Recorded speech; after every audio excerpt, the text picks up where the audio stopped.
Good evening, everybody. This is Bastiaan, and tonight we're going to take a look at Cornstalk defense. So, what is the Cornstalk? White plays e4, and then black plays a5. And the Cornstalk is defense that is rarely seen in any level of play, really. So one might expect a beginner to play this simply because he doesn't understand how all the pieces move and simply wants to bring his rook out with the rook lift. But the Cornstalk is more or less self-defeating because after White's e4 move, he already gets control of the diagonal and is preventing rook lift to a6. So I think my opponent was quite amused that I decided to play this defense. White continues with knight to c3 and then a4. So the reason behind a4 is that a5 is now possible as a rook lift.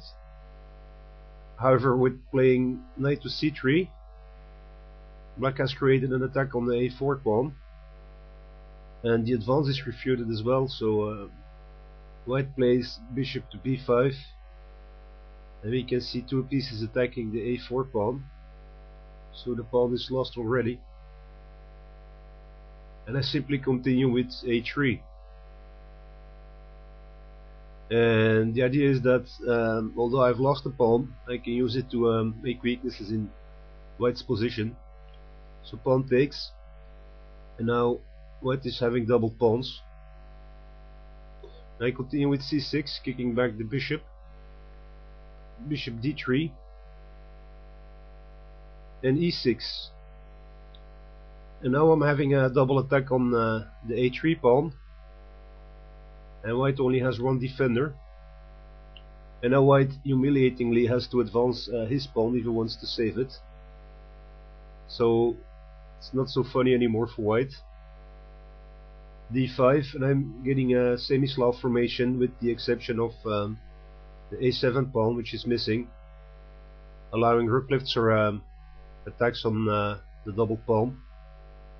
But frankly, white's position is a mess here because he has no center control, and his two minor pieces are blocking the D and C files. And I don't care what the engines say, I'd rather be black here. He takes, and he recaptures. Queen e2 check. Bishop blocks. Queen e5, with the idea to take on the weak g7 square. So I develop the knight, h3, to block any and all tactics with knight and bishop to g4. Knight b to d7, kicking away the queen. Queen g5, again attacking g7, so I castle. Queen to f4, the queen is pretty unsafe at g5. Also queen on f4 prevents bishop to e6 and prevents opening the e-file.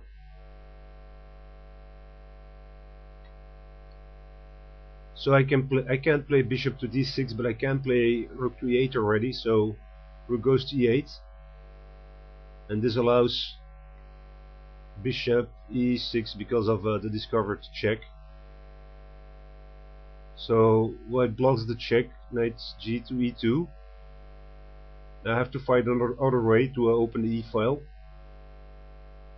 Queen is protecting d6, but knight is blocking, so knight to c5, attacking one of the bishops, allowing bishop d6, and allows opening of the e-file. White castles.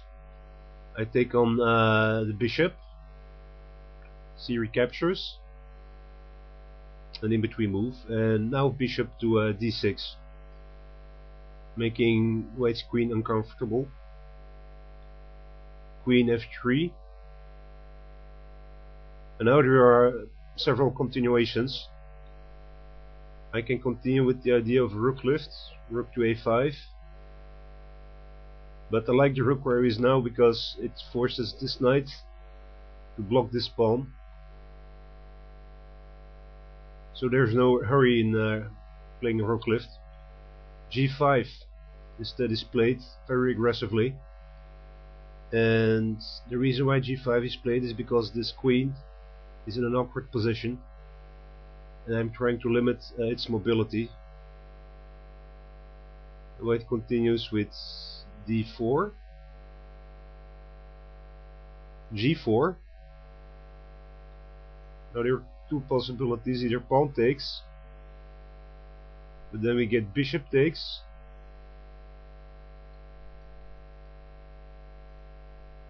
queen to d3. Keep in mind that the queen needs to protect this knight. Also, there are no other squares on the third rank. And then knight h5, and we can see that black is better because he can play queen to h4, threatening mate.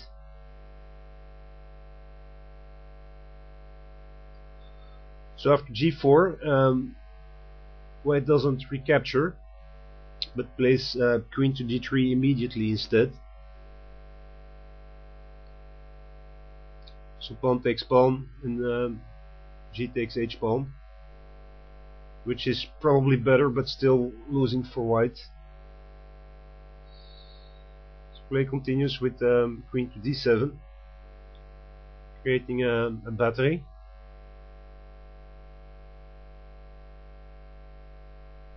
King g2, and king h8 to open, well, to take advantage of the open g file. f4, blocking the bishop.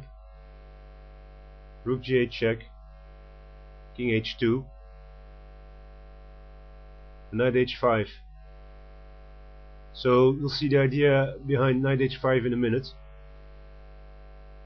Rook to f2, and knight to g3.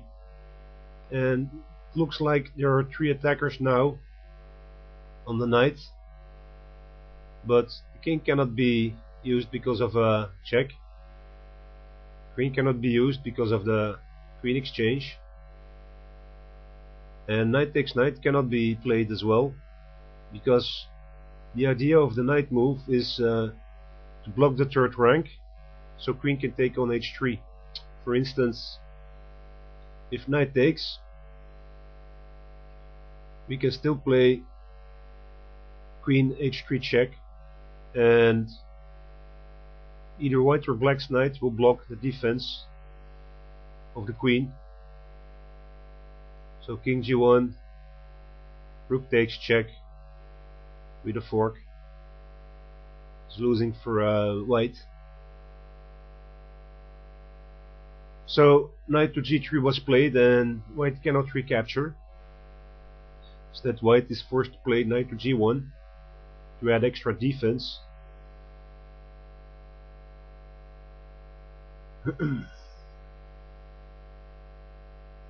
Queen e6, the idea of queen h6.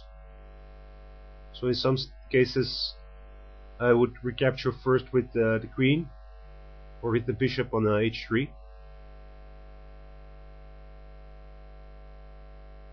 Rook to f3,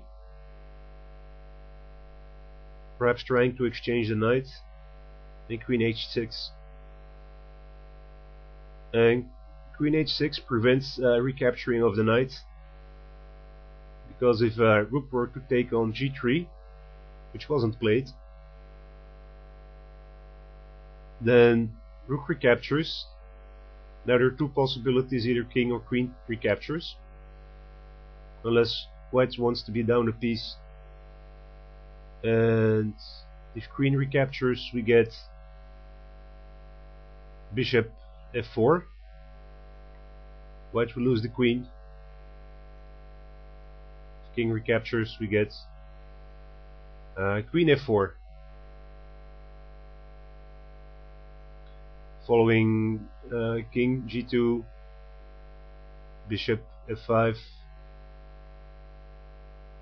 bishop f3, rook g8 check, queen h2 check, and rook g1 mate. It's probably the longest continuation possible for white.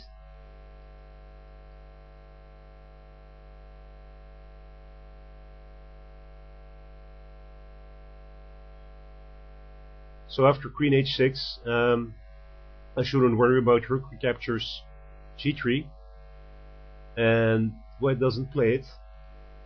He plays knight to e2 instead, adding more pressure on the g3 knight.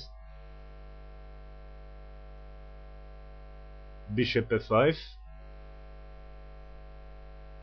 queen e3, knight takes knight, knight takes knight, bishop g4. So white can't recapture because of the pin, threatening the rook. Rook f2, rook to the open file, threatening the queen, queen to d3. Again, there are two pieces attacking this knight, so white needs to keep two defenders.